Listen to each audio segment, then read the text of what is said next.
From the moment I first set foot in Oak Ridge Estates, I knew it was the kind of place where everything had its place. The streets were lined with identical mailboxes, driveways were free of oil stains, and not a single blade of grass dared grow higher than its neighbors. It was a sort of neighborhood that prided itself on uniformity, where homeowners association rules weren't just suggestions. They were the law. That suited me just fine. As someone who had spent years navigating legal complexities, I appreciated structure. After all, I wasn't just any homeowner. I was the state attorney general, though I preferred to keep that detail private. My job often put me at odds with bureaucratic overreach, but I wasn't looking for a fight. I just wanted a peaceful place to call home. At first, life in Oak Ridge was exactly what I'd hoped. My house, a modest yet elegant colonial-style home, offered tranquility after long days at the office. My neighbors were pleasant, if a bit reserved, and the HOA board seemed efficient, if not overly enthusiastic about enforcing minor infractions. I didn't mind the occasional newsletter reminding us to keep our trash bins out of sight or warning about unauthorized garden gnomes. Rules were rules, and I had no problem following them. Then came the shed. It started as a simple idea, a small, well-designed storage space for my gardening tools and seasonal decorations. I had no reason to believe it would cause any trouble. I carefully reviewed the HOA guidelines, ensuring my plans aligned with the community's aesthetic requirements. Height restrictions? Check. Approved color palette? Check. Proper placement away from property lines? Check. Everything was in order, and I filed the necessary paperwork without a second thought. A few weeks later, I received the HOA's official approval. With that green light, I had the shed built, a charming structure that blended seamlessly with my home's design. It was functional, unobtrusive, and, by all standards, compliant. At least, that's what I thought. What I didn't realize at the time was that compliance meant nothing if the wrong people decided you were a problem. And in Oak Ridge Estates, the HOA wasn't just about maintaining property values. It was about control. I was about to learn that the hard way. For the first few weeks, my new shed sat undisturbed, blending into the neatly curated landscape of my backyard. It was exactly what I had envisioned, discreet, practical, and well within the community guidelines. I had even gone the extra mile to match the paint color to my house and install a small trellis with climbing ivy to soften its appearance. It wasn't just a shed, it was an enhancement to the property. I should have known it was only a matter of time before the HOA found a reason to take issue with it. It started subtly. A few passing neighbors made offhand comments. Didn't know sheds were allowed here, or, hope you got that approved. Their words weren't outright hostile, but there was a certain tone, something between curiosity and thinly veiled disapproval. I shrugged it off. After all, I had followed every rule, submitted the necessary paperwork, and received written approval. There was no reason for concern. Or so I thought. One crisp Saturday morning, as I was tidying up my front yard, a man in a navy blazer and pressed khakis approached. Robert Langley, HOA president. I recognized him from the community meetings. Always the first to speak, always enforcing rules with an almost religious fervor. "Morning," he said with a tight smile, his eyes flicking toward my backyard. "I see you put up a shed." "Yes," I replied evenly, sensing where this was going. "It was approved by the board last month." Langley's smile thinned. "Ah. Well, there have been some concerns. A few residents have mentioned it might not align with the overall aesthetic of the neighborhood." I raised an eyebrow. "It meets every guideline in the HOA manual.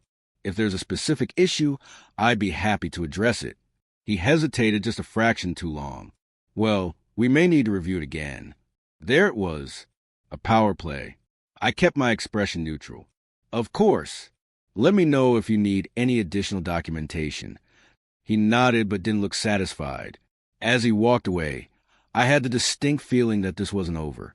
A few days later, a formal letter arrived in my mailbox. It was a notice of violation, stating that my shed failed to comply with community standards without specifying how. I read it twice, searching for any concrete reasoning. There was none. That was when I realized this wasn't about the shed. It was about control. And Robert Langley wasn't used to being challenged. I had no intention of backing down. I wasn't particularly surprised when the notice of violation arrived. It had been clear from my conversation with Langley that the HOA wasn't going to let this go. But what did surprise me was the sheer vagueness of the complaint. The letter listed no specific rule I had violated, just a generic statement about the shed not aligning with the overall aesthetic of the community. It offered no real explanation, no reference to an actual bylaw, just a demand for immediate corrective action. I wasn't about to roll over. That evening, I pulled out my copy of the HOA handbook and went to the guidelines again, line by line. I double-checked the setbacks, the material requirements, the height restrictions. Everything. The shed met every requirement. In fact, if anything, I had overcomplied just to be safe. The next day, I sent a formal response to the HOA board. My letter was polite but firm, requesting clarification on the violation and citing the approval I had received. If they were going to claim my shed was non-compliant, they needed to tell me exactly how. Days passed without a response. Then, another letter.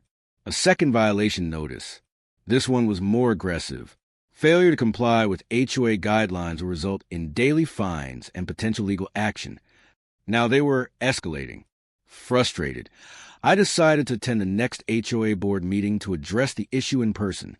When I arrived, the room was filled with the usual crowd, mostly older homeowners who had lived in Oak Ridge Estates for decades.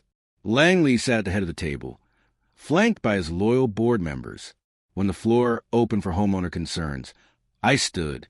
I'd like to discuss the violation notice regarding my shed. I said, keeping my voice even. Langley barely looked up from his notes.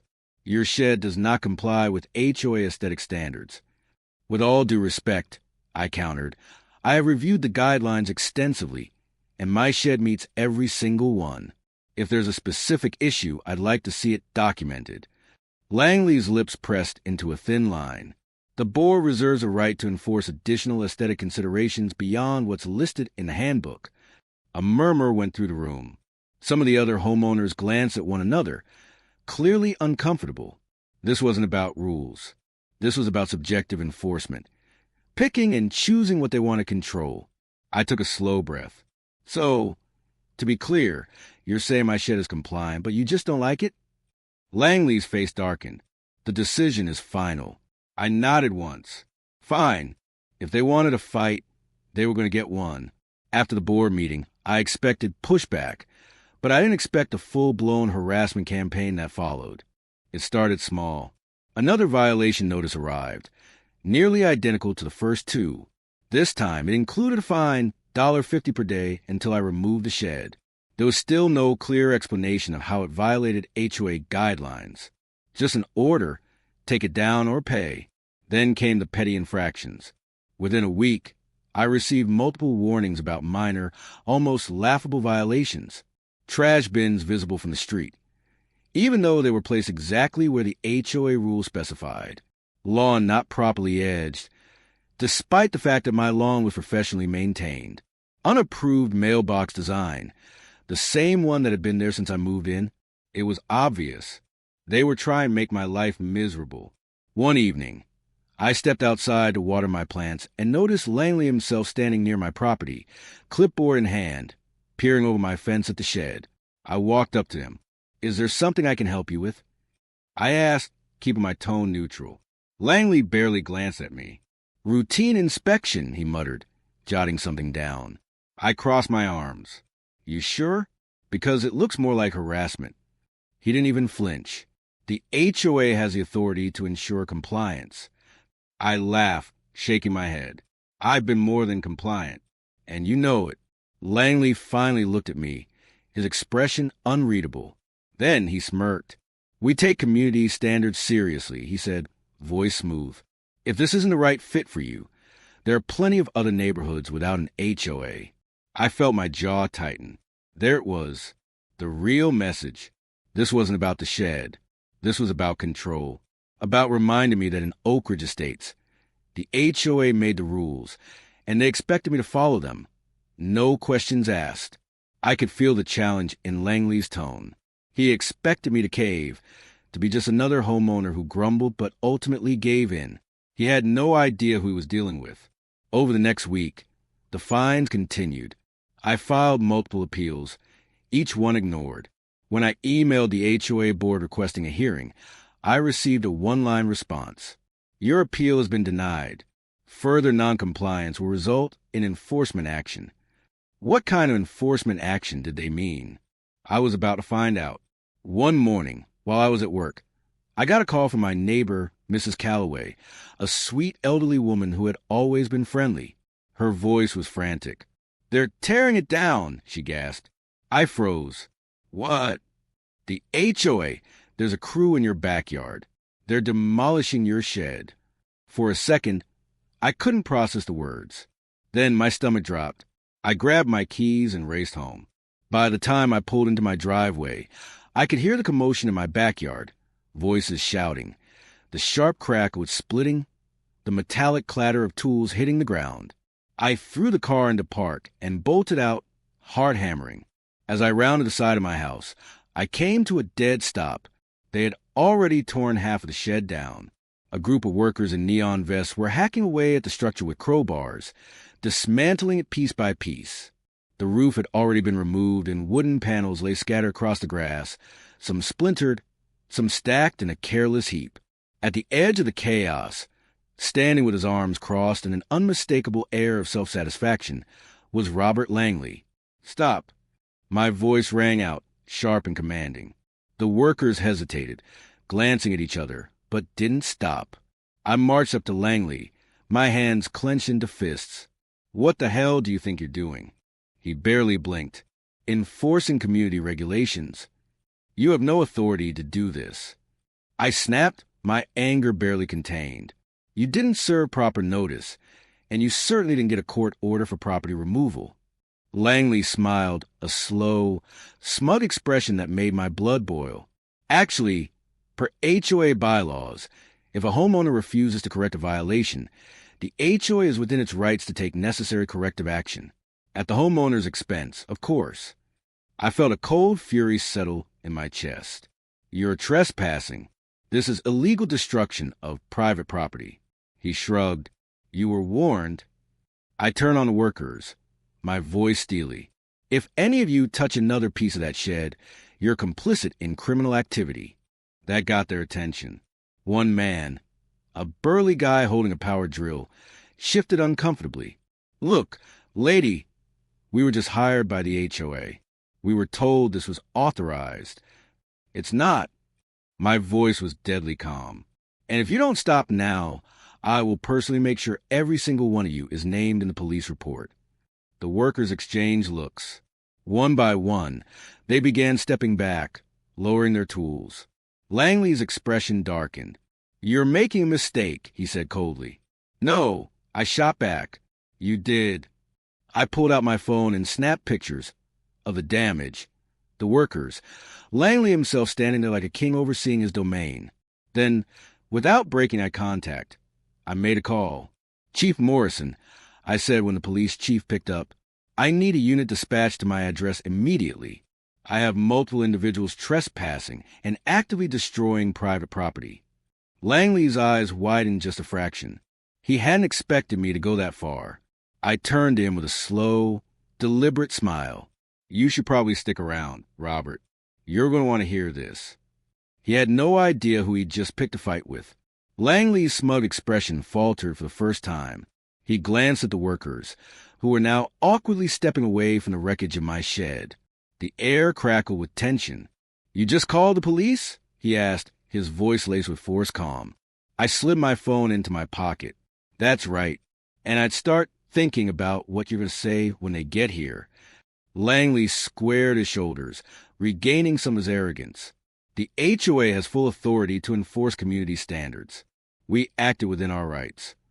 I gave him a slow, knowing smile. "Did you, though?" Before he could answer, the distant wail of sirens cut through the air. Langley's jaw tightened. A few minutes later, a police cruiser pulled up in front of my house, lights flashing. 2 officers stepped out, one of whom I recognized immediately, Officer Daniels. We had worked together on multiple cases. and he knew exactly who I was. His sharp gaze took in the scene: the half-destroyed shed, the workers still holding their tools, the unmistakable look of panic creeping into Langley's face. "Ma'am," Daniel said with a nod. "What's going on here?" I folded my arms, my voice cool and precise. "These individuals, under the direction of Mr. Langley, trespassed onto my property and began destroying my shed without legal authority. I have documentation proving that the structure was HOA approved and compliant with all community guidelines." Daniels turned to Langley. "Sir, is that true?" Langley lifted his chin. "The HOA bylaws allow us to remove non-compliant structures." Daniels arched a brow. "And did you obtain a court order?" Langley hesitated. Daniels' expression hardened. "Because unless you have a legal order authorizing this demolition, what you've done here isn't HOA enforcement. It's vandalism and criminal trespassing." Langley's face paled. "I..." Daniels turned to workers. "Who hired you?" The burly man with the power drill, clearly uncomfortable, gestured toward Langley. "Him. He told us this was all legal. We were just doing our job." Daniels nodded, jotting something in his notepad. Then he looked back at Langley. "Sir, I need you to step aside while we assess the damage. If we determine that you authorize illegal action, we may have to take further steps." Langley's nostrils flared. "This is absurd. The HOA has rights." Daniels held up a hand. "And homeowners have laws protecting their property. Unless you can show me an official ruling allowing this, you're in serious trouble." Langley swallowed hard, his bravado finally crumbling. At that moment, another car pulled up to my house. Not a police cruiser this time, a black state-issued vehicle. Assistant Attorney General Mark Davies stepped out. Langley's eyes darted between him and me, confusion flickering across his face. Davies walked up, taking in the scene with sharp eyes. Then he turned to me. "Madam Attorney General, are you all right?" A deadly silence fell over the group. Langley's breath hitched. "W what?" I smiled. "Oh, I didn't mention? I'm the State Attorney General." I turned to Daniels. "And I'd like to formally press charges." Langley visibly swayed. Davies turned to Daniels. "I'll ensure the legal team follows up on this." Then, looking at Langley, his tone grew icier. "And I'll personally be reviewing the HOA's governance policies. If we find any evidence of misconduct, fraudulent fines, or selective enforcement, we'll be investigating the entire board." Langley opened his mouth, but no sound came out. Daniels exhaled sharply and turned back to me. "Would you like us to remove him from the property?" I glanced at Langley, who finally looked like he understood the gravity of the situation. I let the silence stretch for a moment before replying. "Yes," I said simply. "I think that's best." Daniels nodded, stepping toward Langley. "Sir, you need to leave the premises immediately." As Langley turned, stiff and humiliated, I watched him go, knowing this was far from over, but also knowing one thing for sure: the tables had turned. After he and his crew were escorted off my property, I finally took a moment to survey the damage. My shed, something I had painstakingly designed comply with every rule, was now a pile of shattered wood and twisted metal. It wasn't just about the shed, though. This was a blatant abuse of power, and I had every intention of making sure Langley and the HOA answered for it. Officer Daniels remained behind to finalize the police report. I walked with him around the wreckage, pointing out the areas that had been deliberately damaged. He took careful photos, documenting every detail.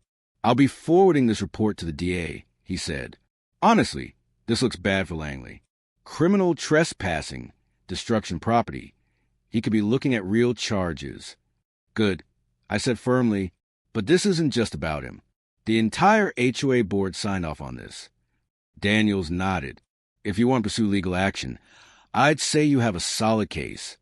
I glanced at Assistant Attorney General Davies, who was already making notes. "Oh, I'm absolutely pursuing legal action," I said. The next morning, I had my legal team draft a formal lawsuit against the HOA for unlawful property destruction, harassment, and negligence. I wasn't just seeking monetary damages. I was demanding a full audit of the HOA's finances and policies. If they had abused their power with me, They had definitely done it to others. And I was right. As soon as news of the lawsuit hit, other homeowners started coming forward. Emails, phone calls, even in-person visits. I heard from people who had been hit with unfair fines, ignored appeals, and threats of foreclosure over minor infractions. One elderly couple had been fined hundreds of dollars for having the wrong shade of white on their window trims. Another family had been threatened with a lien on their home over a flower bed that was deemed too large. This wasn't just an overzealous HOA. This was systemic abuse. With my legal team leading the charge, I worked with state investigators to dig deeper into Oak Ridge Estate's HOA finances. What we found was even worse than expected. Langley and several board members had been misappropriating funds. Instead of using HOA dues for community improvements, they had been funneling money into their own pockets. Inflated vendor contracts, unexplained consulting fees, personal expenses disguised as HOA costs. It was all there, buried under layers of financial deception. And when the subpoenas went out, Langley cracked. Faced with criminal fraud charges, he tried to negotiate a deal, offering to resign quietly. But it was too late. The state took over, installing a new oversight committee to protect homeowners from future abuses. Many of the old board members, including Langley, faced personal lawsuits and potential criminal charges. Langley, once so smug and untouchable, was now financially ruined and looking at jail time. As for me, I used the settlement money from my lawsuit to rebuild my shed bigger and better than before. And this time, no one could say a damn thing about it. HOAs can be useful when they function fairly, but when they turn into power-hungry tyrannies, they need to be held accountable. My story is just one example of how unchecked authority can spiral into corruption. If you ever find yourself bullied by an overreaching HOA, know your rights, document everything, and don't be afraid to fight back. Sometimes, the best way to deal with a bully like Langley is to remind them exactly who they're dealing with. And if they forget, well, that's what lawsuits are for.